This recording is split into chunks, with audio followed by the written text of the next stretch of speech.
नमस्कार मित्रांनो, आपल्या सर्वांचं महाज्योतीचा पेपर झालेला आहे.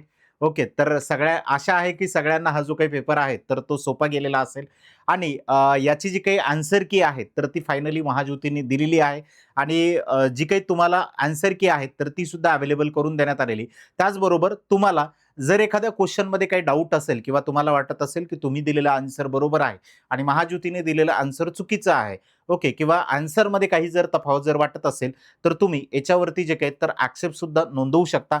ओके, तर यासाठीचं जे काही आहे तर यांनी आन्सर की सुद्धा अवेलेबल करून दिलेली, पूर्ण रिस्पॉन्स स्टेटस त्यांनी जे काही तर अवेलेबल करून दिलेली आहे.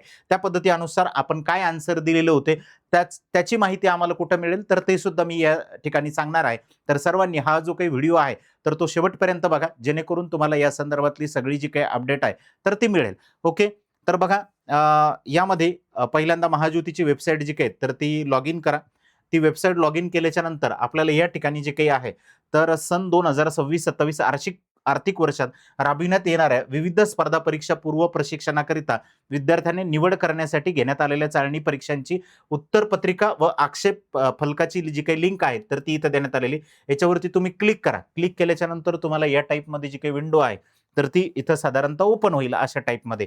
आणि याच्यामध्ये विंडोज ओपन झाल्याच्या नंतर तुम्हाला या ठिकाणी इथं दिसेल एक पहिलं परिपत्रक आहे, दुसरं सूचना देण्यात आलेलं आहे. इथं ऑब्जेक्शन जे काही आहेत तर याची लिंक देण्यात आलेली आहे आपल्याला. त्याचबरोबर ह्या बाकी सगळ्यांचे जे काही आहेत तर त्या आन्सर की या ठिकाणी इथं देण्यात आलेल्या आहेत. यांनी आन्सर की पण इथं दिलेली.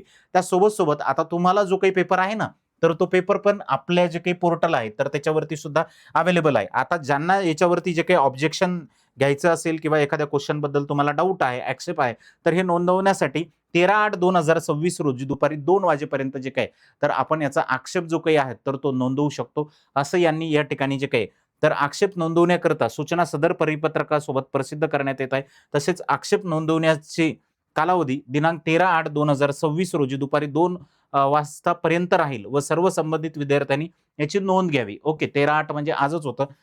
दुपारी 2 वाजेपर्यंत जे काही तर तो तुम्हाला आक्षेप या ठिकाणी इथं नोंदवायचा होता. तर त्याची जी काही माहिती आहे तर ती या ठिकाणी यांनी इथं दिलेली होती. ही कालच देण्यात आलेली 12/8 पर्यंतची जी काही होती तर ती. ओके. तर याच्यामध्ये आता जो काही आक्षेप या ठिकाणी इथं नोंदवायचा आहे, तर त्याचं कशा पद्धतीने तुम्हाला इथं नोंदवायचं आहे, तर तो बघा. इथं लॉग इन जे काही आहेत, तर ते पोर्टलचं आपल्याला इथं करायचं आहे. लॉग इन केल्याच्या नंतरचं जे काही असेल, तर या ठिकाणी तुम्हाला लॉग इन करून आधार नंबर आणि तुमचा मोबाईल नंबर जो काही तर तो टाकायचा आहे. तो टाकल्याच्या नंतर तुम्हाला कॅन्डिडेट डॅशबोर्डमध्ये जायचंय. ओके, तिथं गेल्याच्या नंतर तुम्हाला तुम्ही जो पेपर दिलेला होता, तो पेपर जो काही तर साधारणतः तुम्हाला सिलेक्ट करायचा. जो कोणता पेपर तुम्ही दिलेला असेल तो. किंवा जेवढे पेपर दिलेले तेवढे पेपरपैकी जे काही तर तुम्ही सिलेक्ट करू शकता आणि सिलेक्ट केल्याच्या नंतर या ठिकाणी जे काही तर तुम्हाला टेस्ट दिसेल, जो कोणता पेपर असेल तो. आणि त्या पेपरवरती तुम्हाला सगळे क्वेश्चन जे काही तर ते दिसतील एका साईडला. ज्या क्वेश्चन तुम्हाला बघायचा असेल त्याच्यावरती तुम्ही क्लिक करू शकता. तुम्हाला ज्या क्वेश्चनवरती ऑब्जेक्शन घ्यायचं असेल, ओके, तुम्हाला वाटलं की बाबा इथं चुकीचं आहे माझं, तर त्या क्वेश्चनवरती क्लिक करा.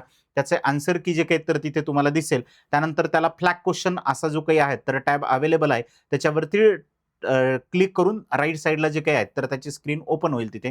आणि तिथे गेल्याच्या नंतर तुम्हाला जे काही करेक्ट आन्सर आहे तर ते टाकायचं. त्याच्याबरोबर तुम्हाला एक्सप्लेनेशन सुद्धा जे काही तर त्या ठिकाणी तिथं टाकणं आवश्यक आहे. ओके, त्याच्यावरती एक्सप्लेनेशन पण तुम्हाला त्या ठिकाणी तिथं द्यावं लागेल. आता एक्सप्लेनेशन याच्यावरती जर दिलेलं जर असेल तुम्हाला त्याचं जस्टिफिकेशन पण द्यावं लागेल, त्याचं प्रूफ पण, की त्याची पीडीएफ पण अपलोड जी काही तर तुम्हाला त्या ठिकाणी टाकावं लागेल. हे कुठला रेफरन्स आहे, काय आहे, या संदर्भातली सगळी जी काही माहिती आहे तर ती द्यावी लागेल.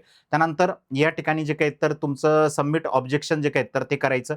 इथं हे सगळं अपलोड केल्याच्या नंतर इथं सबमिट येईल. सबमिट सक्सेसफुली आल्याच्या नंतर त्या ठिकाणी जे काय तर तुम्ही दुसरा जो काही क्वेश्चन असेल तर तो तिथे बघू शकता. ओके, तर हे ऑब्जेक्शन ज्या विद्यार्थ्यांना या ठिकाणी इथं नोंदवायचं असेल तर असे विद्यार्थी ऑब्जेक्शन सुद्धा जे काही तर याच्यावरती इथं नोंदवू शकतात. बाकीचे हे जे काही आन्सर की आहेत तर त्या तुमच्यासाठी अवेलेबल करून देण्यात आलेले आहेत. इथं पोलीस भरती असेल, सेट 1, सेट 2, सगळे सेट जेवढे याच्यामध्ये हे काही पेपर झालेले होते तर ते सगळे जे काही पेपर आहेत तर ते अवेलेबल करून देण्यात आलेले आहेत.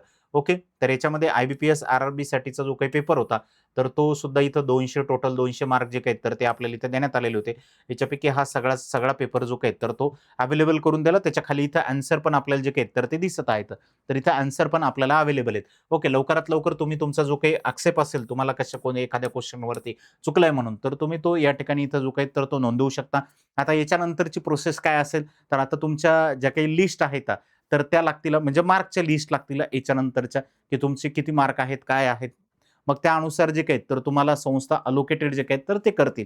साधारणतः आता या प्रोसेसला 15 दिवस पण लागू शकतात, एखादा महिना पण जो काही तर तो लागू शकतो. पण लवकरात लवकर ही प्रोसेस जी काही तर ती कंप्लीट केल्या जाईल. ओके. कारण सगळ्या संस्था जे काही आहेत, तर ही प्रोसेस कंप्लीट लवकरात लवकर करणार आहेत आणि बॅचेस सुद्धा जे काही तर त्या लवकरात लवकर तुमच्या सुरू करण्यात येतील. अशाच नवनवीन अपडेटसाठी तुम्ही जर चॅनलला सबस्क्राईब नसेल केलेलं, तर चॅनलला सबस्क्राईब करून ठेवा, जेणेकरून तुम्हाला ज्या कोणत्या अपडेट असतील तर त्या या ठिकाणी इथं मिळतील. धन्यवाद.